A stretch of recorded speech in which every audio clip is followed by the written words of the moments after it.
How is anyone supposed to think with you guys?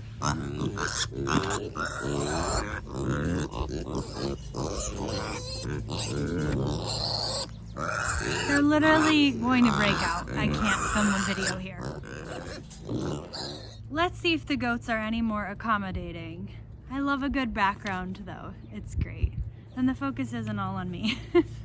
So I am back and in proper landscape mode now with notes, because my first video in what I'm sure will become a series on homesteading with chronic illness got emotional for sure, but I forgot some very practical things, like how do I feed my animals. I went about my chores and I'm like, you basically told people get out there and homestead but didn't tell them how to feed their animals.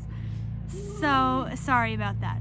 A major worry maybe for you is, how am I going to homestead when I don't know if I can get out of bed every day? And everyone's level of chronic illness varies, right? So there might be some things that you can't commit to, such as dairy goats. If you don't have a partner or a husband that can help you when you, sorry, I just realized that was totally sexist. If you don't have a wife too, if you're a man watching this, if you don't have a friend, let's just generalize it, that can help you when you don't feel up to it, maybe don't get an animal that requires milking twice a day. So there are some things like that, but maybe there's some of you out there that are thinking, well, I know I can't commit to that, but what about chickens? How do I commit to feeding my chickens every day? And so I wanted to tell you kind of the way that I've coped with that.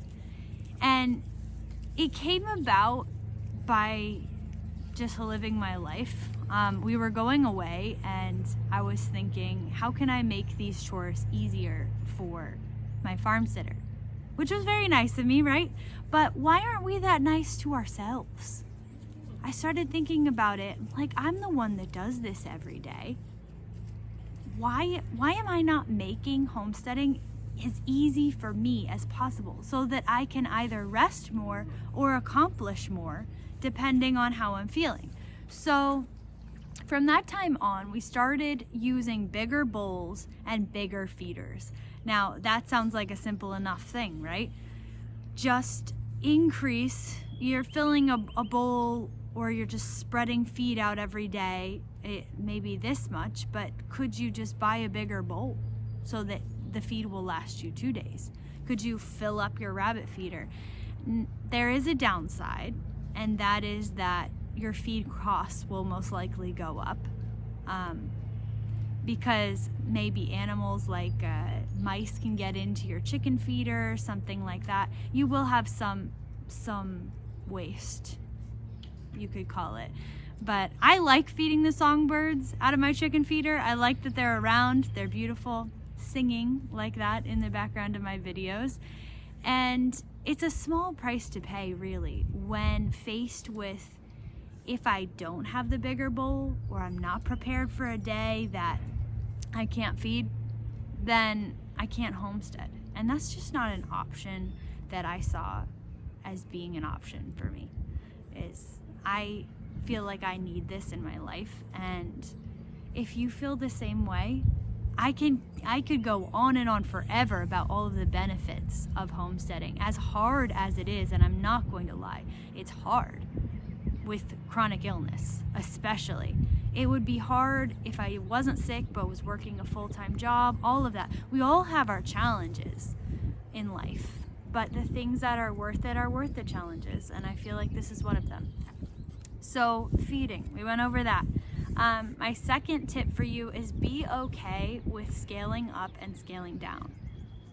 There will be times when you're doing really well, and I don't want you to be afraid of saying I can take on more, and you know what you can handle, but maybe next year you won't be able to handle it. Should that stop you? I don't think so. Be okay with those fluctuations. a well-meaning friend really hurt my feelings saying that my farm was a revolving door of animals. That really hurt me because I love my animals and I try my best to be a forever home. But in a way, she was right that not all my animals have stayed that have come here. And you know what? That's okay.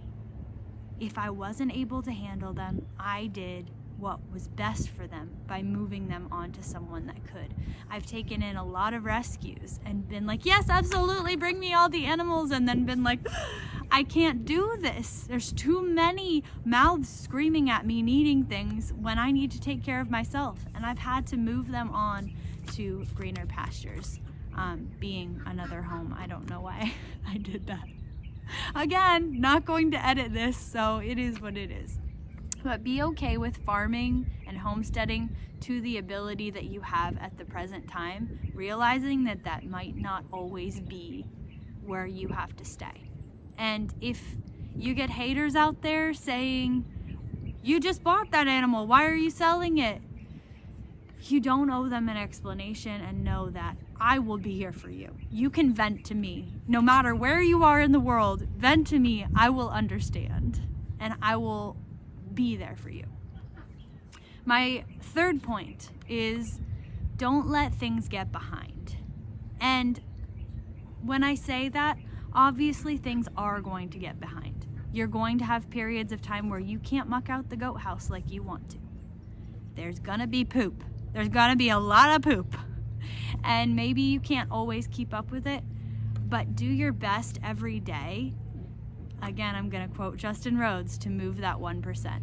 So if today you can't muck the poop, then brush your dog, groom your Angora rabbit, polish your equipment, bleach something, right? Worm, okay? Worming is one thing. It always eludes me where I'm at in my worming schedule. Buy flea and tick stuff for the animals on Amazon. Whatever you have to do for tomorrow. Because tomorrow you're gonna be mucking twice the poop, right? Because you couldn't get to it today. So do something else to help yourself tomorrow. I'm hoping that made sense. But I think you get the point. Don't just wallow and feel like I can't do it today, and let that feeling keep you from doing what you can do, because it won't go well with that attitude. Nothing will go well with that attitude. But if you do what you can every day, you'll be okay. Your animals will be okay. All right. My fourth tip for you is grow in knowledge. Grow every day. If you can't get out there and do things manually, you have a superpower, and that is that you have time when you're in bed to learn new things that people don't know. One cool thing that I do here that I'll let you in on, and I wouldn't let everyone in on this, but I'll let you in on it because you clicked on the video, so we've got some things in common for sure. When I brush my Great Pyrenees dogs, I save their coats and I make clothing out of it. So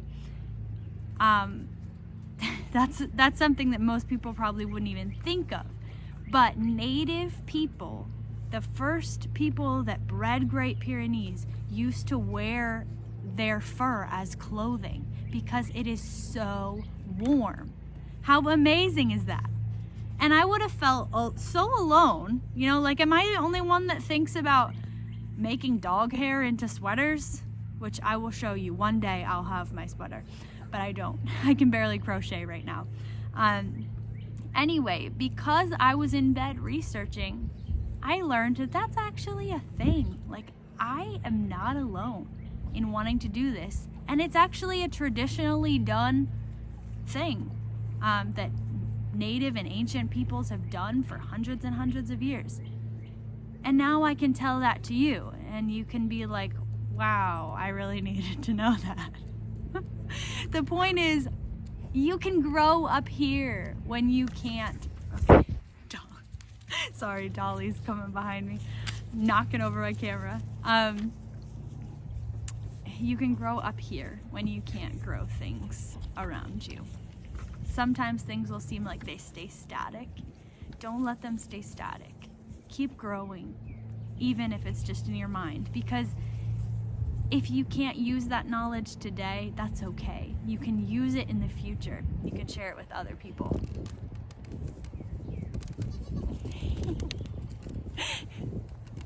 That is just the greatest thing. Okay, my sixth and final tip for this video is, even on your worst days, I want you to plant a seed. Inside your house, if you have to, in a cup. Maybe you can just put a seed in water, soak it so that you can plant it the next day. If you have to keep the seeds by your bed, keep them by your bed.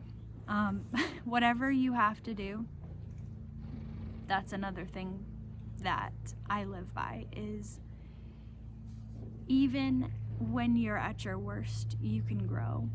And homesteading is going to teach you that. And you can look at something small, like starting a seed, right?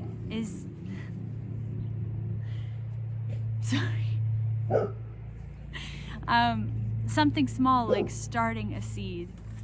It might not seem like much, but tomorrow that seed is going to start growing from something that you did today. Even if it was a horrible day, seeds become trees. They become food, you know? You can take a tiny action toward growing something bigger and better for you and your family tomorrow. And everyone's capable of that. So find a way to grow, plant a seed every day, even on your worst days. And soon you just won't know what to do with yourself. You'll be surrounded by beautiful flowers and trees and fruit and everything that you have done and you have planted. You've started this journey, which is just amazing in itself. This journey to be part of something bigger, to create an ecosystem around you, to create something beautiful, to do something with your life outside of yourself. And know that I will be here for you. And if you have any more questions of how do I handle this or how do I handle that, please leave them in the comments below, and hopefully I'll be able to help.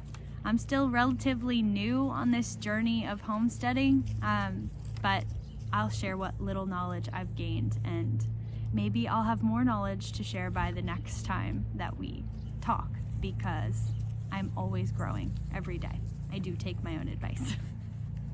All right, take care, guys. Bye.